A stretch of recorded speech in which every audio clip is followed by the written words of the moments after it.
do I... No, I have to. I have to shut the game down. I have to. I have to.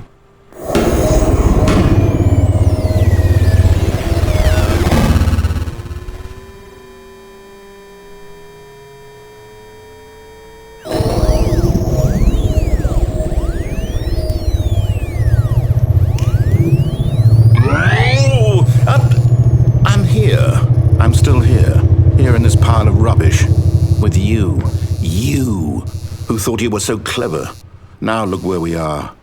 My entire game is destroyed. It was the only thing in the world that was mine, and you've run it into the ground. What, did you think that would be funny? You just had to see? Didn't I impress upon you how important it was to be like Stanley? He actually knows how to do what I tell him to. He understands that if I say to do something, there's a damn good reason for it. That thought hadn't even occurred to you, had it? That there's a world outside of you? You're a child. Oh, my story. If you'd just gone through the door on the left, you would have seen it. There was a whole underground facility. You would have destroyed it and been victorious. It would have been so perfect. I worked so hard on it. I tried so hard to make...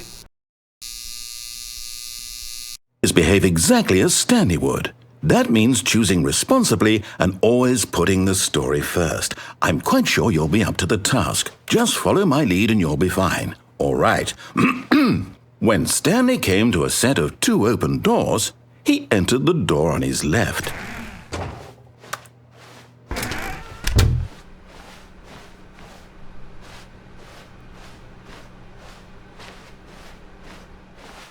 Yet there was not a single person here either. Feeling a wave of disbelief, Stanley decided to go up to his boss's office, hoping he might find an answer there.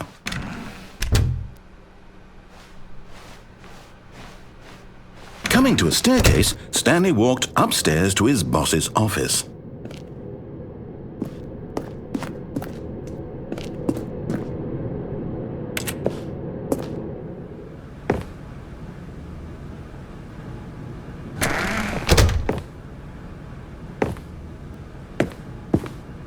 Stepping inside his manager's office, Stanley was once again stunned to discover not an indication of any human life. Shocked, unraveled, Stanley wondered in disbelief who orchestrated this, until he saw the door with a voice receiver next to it. Surely behind this door lay all the answers to his questions. And beyond all probability, he knew the passcode. He had seen it on his boss's computer just last week. Nightshark 115. Was this the code to open the door? Would it still work? There was only one way to find out. Stanley had been trained never to speak up, but now he would draw from within himself the courage to face the unknown. He drew a sharp breath and then spoke the code.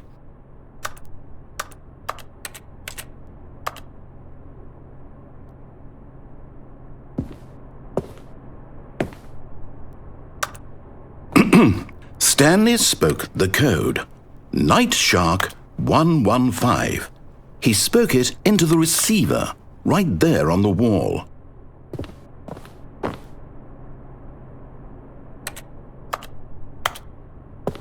I'm sorry, is there a problem? You didn't mishear me, did you?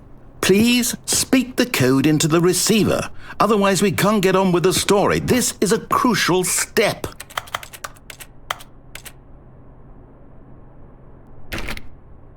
Okay, fine, you're not going to do it, but you know what? It's pretty humiliating to bring you this far, only for you to suddenly decide you have better things to do. I asked you for this one single thing, for your respect. The kind of respect Stanley shows for his choices. He knows what it means to take a story seriously. If you didn't want to see what I had to show you, then why did you come here? You had a choice, you know. You could have gone through the door on the right. You could have done whatever the hell you wanted over there. Why did you come this way? Speak. Say something to me. Explain yourself, you coward. You... When Stanley came to a set of 2 open doors, he entered the door on his left. Stanley? Hello? Are you... Is everything okay? Stanley, please. I need you to make a choice. I need you to walk through the door. Are you listening to me? Can you hear me? Is everything all right? Stanley, this is important. The story needs you. It needs you to make a decision. It cannot exist without you. Do you understand me? Whatever choice you make is just fine. They're both correct. You cannot be wrong here. We can work together. I'll accept whatever you do. I simply need you to take that step forward, please. Choose. Do something. Anything. This is more important than you can ever know. I need this. The story needs it. So, you hear me? Are you there? Are you listening to this? Stanley, are you there? Okay. It's okay, I can wait. You need time to decide. Time to make sure your choice is correct. That is the best choice. That's all right. I'll wait for you to decide what's the right thing to do. Take as much time as you need.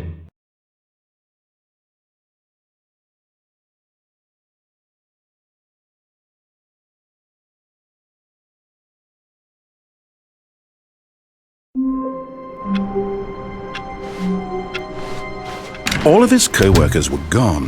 What could it mean? Stanley decided to go to the meeting room. Perhaps he had simply missed a memo.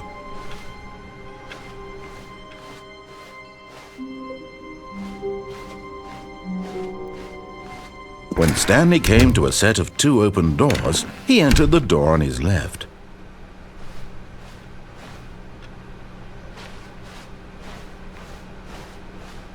Yet there was not a single person here either. Feeling a wave of disbelief, Stanley decided to go up to his boss's office, hoping he might find an answer there.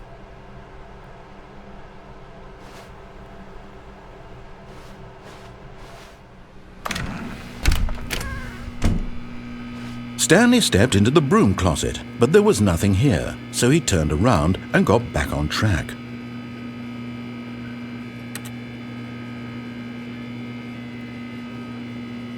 There was nothing here. No choice to make, no path to follow, just an empty broom closet. No reason to still be here. Coming to a staircase, Stanley walked upstairs to his boss's office.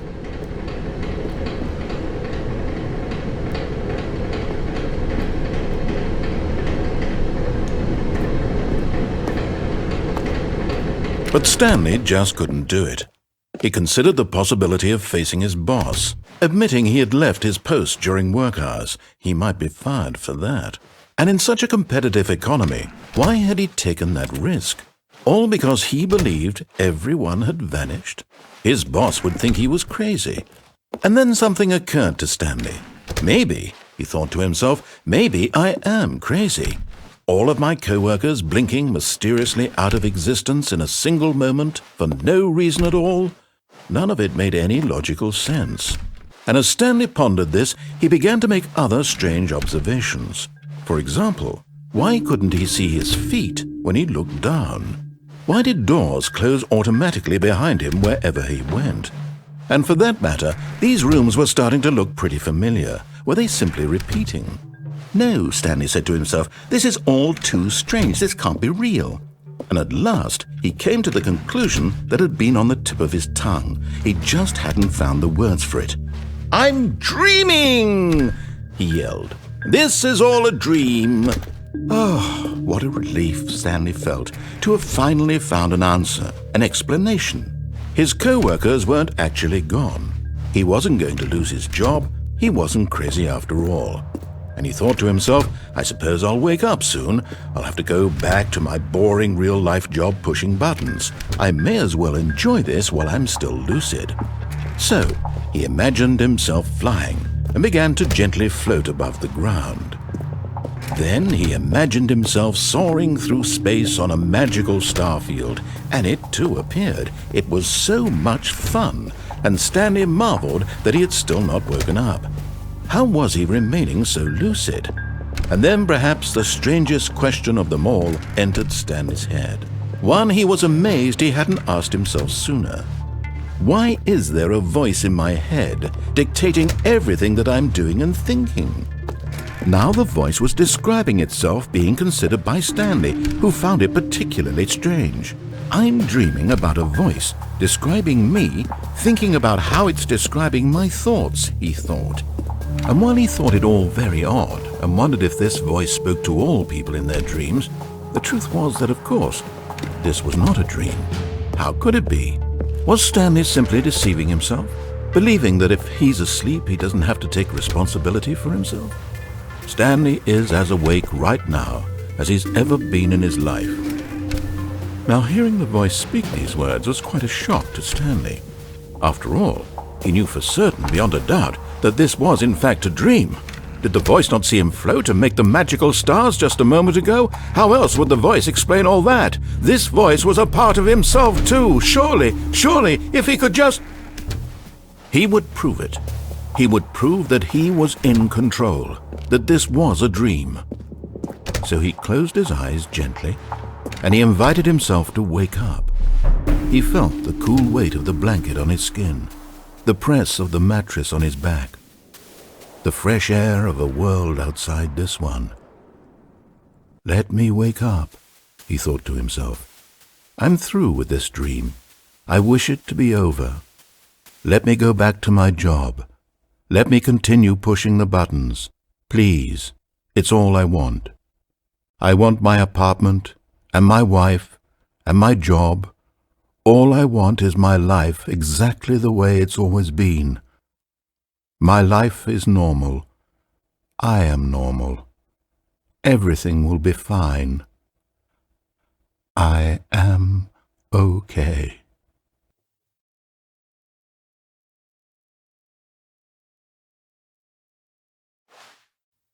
Stanley began screaming.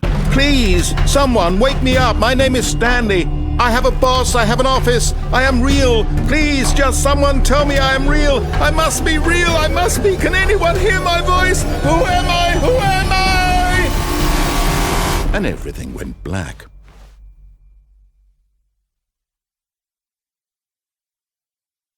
This is the story of a woman named Mariella. Mariella woke up on a day like any other. She arose, got dressed, gathered her belongings, and walked to her place of work. But on this particular day, her walk was interrupted by the body of a man who had stumbled through town talking and screaming to himself, and then collapsed dead on the sidewalk. And although she would soon turn to go call for an ambulance, for just a few brief moments she considered the strange man. He was obviously crazy, this much she knew. Everyone knows what crazy people look like. And in that moment, she thought to herself how lucky she was to be normal. I am sane. I am in control of my mind. I know what is real and what isn't. It was comforting to think this, and in a certain way, seeing this man made her feel better. But then she remembered the meeting she had scheduled for that day. The very important people whose impressions of her would affect her career, and by extension, the rest of her life. She had no time for this, so it was only a moment that she stood there, staring down at the body. And then she turned and ran.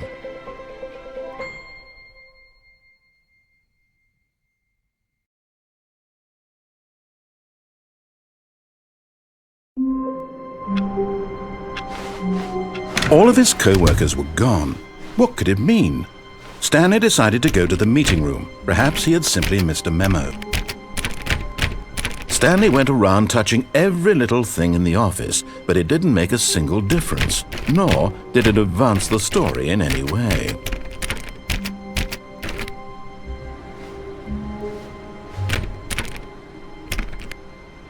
Oh, please. Are you really just doing this for the achievement? Click a door 5 times. Is that all that you think an achievement is worth? No. I can't just give these merits away for such little effort. A measly 5 clicks. Now suppose you were to click the door 20 times. I would say that's the kind of effort that warrants recognition.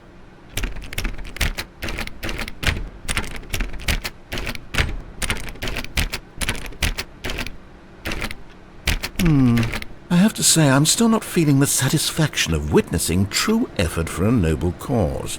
Perhaps 50 clicks will do it. Yes, almost certainly 50 clicks.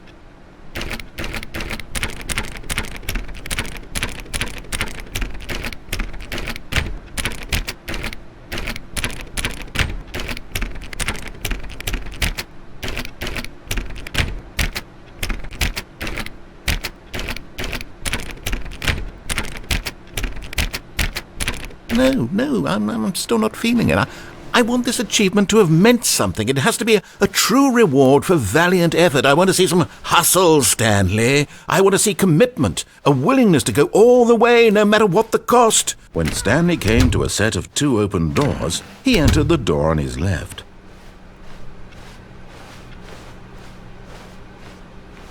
Yet there was not a single person here either.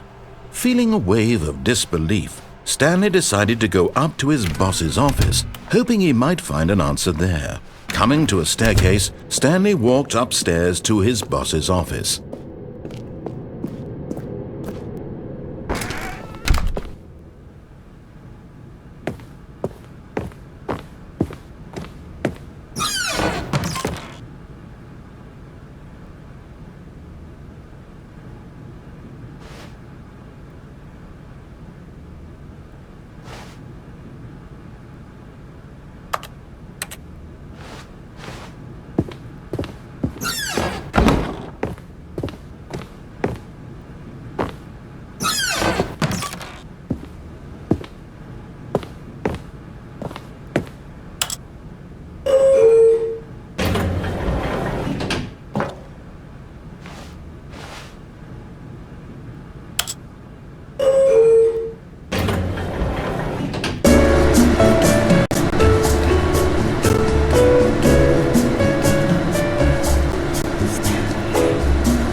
Stepping into his manager's office, Stanley was once again stunned to discover not an indication of any human life. Shocked, unraveled, Stanley wondered in disbelief who orchestrated this. What dark secret was being held from him? What he could not have known was that the keypad behind the boss's desk guarded the terrible truth that his boss had been keeping from him. And so the boss had assigned it an extra secret PIN number, 2845. But of course, Stanley couldn't possibly have known this.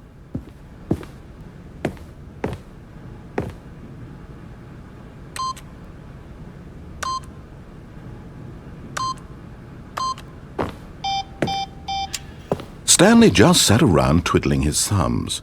Trying to input anything on the device was useless, since he could never possibly know that the combination was 2845.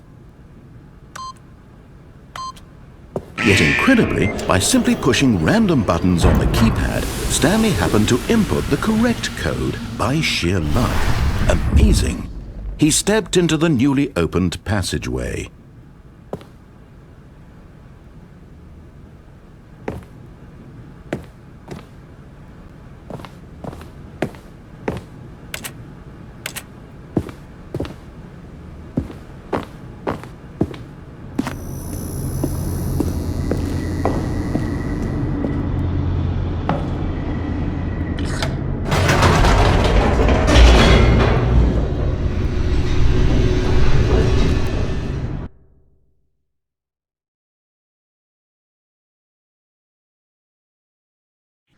Descending deeper into the building, Stanley realized he felt a bit peculiar. It was a stirring of emotion in his chest, as though he felt more free to think for himself, to question the nature of his job. Why did he feel this now, when for years it had never occurred to him? This question would not go unanswered for long. Stanley walked straight ahead through the large door that read Mind Control Facility. Although this passageway had the word Escape written on it, the truth was that at the end of this hall, Stanley would meet his violent death. The door behind him was not shut. Stanley still had every opportunity to turn around and get back on track. At this point, Stanley was making a conscious, concerted effort to walk forward and willingly confront his death.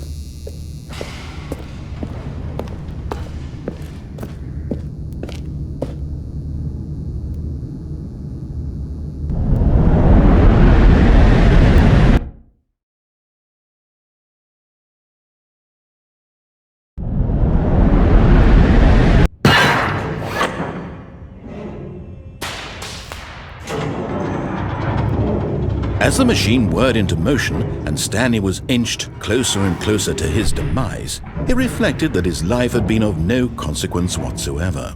Stanley can't see the bigger picture. He doesn't know the real story, trapped forever in his narrow vision of what this world is. Perhaps his death was of no great loss, like plucking the eyeballs from a blind man. And so he resigned and willingly accepted this violent end to his brief and shallow life.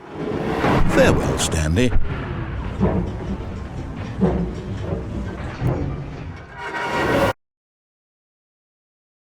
"Farewell, Stanley," cried the narrator, as Stanley was led helplessly into the enormous metal jaws. In a single visceral instant, Stanley was obliterated as the machine crushed every bone in his body, killing him instantly.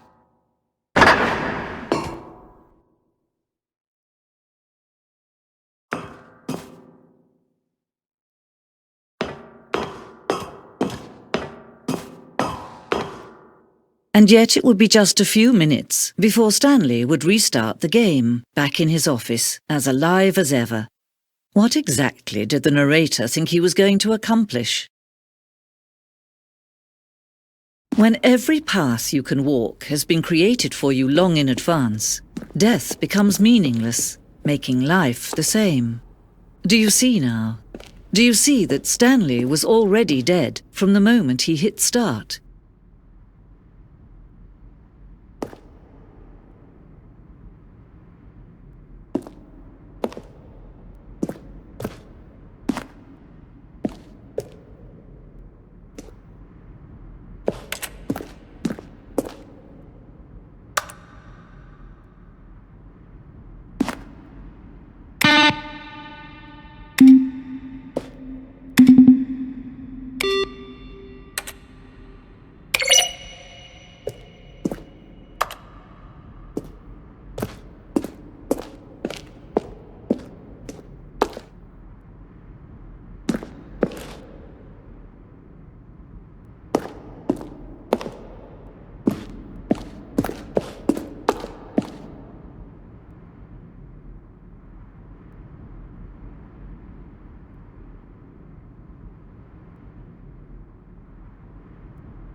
all of his co-workers. Oh, I don't know. How about they're throwing a surprise party for him for all his button pushing? Does that sound plausible to you? Stanley?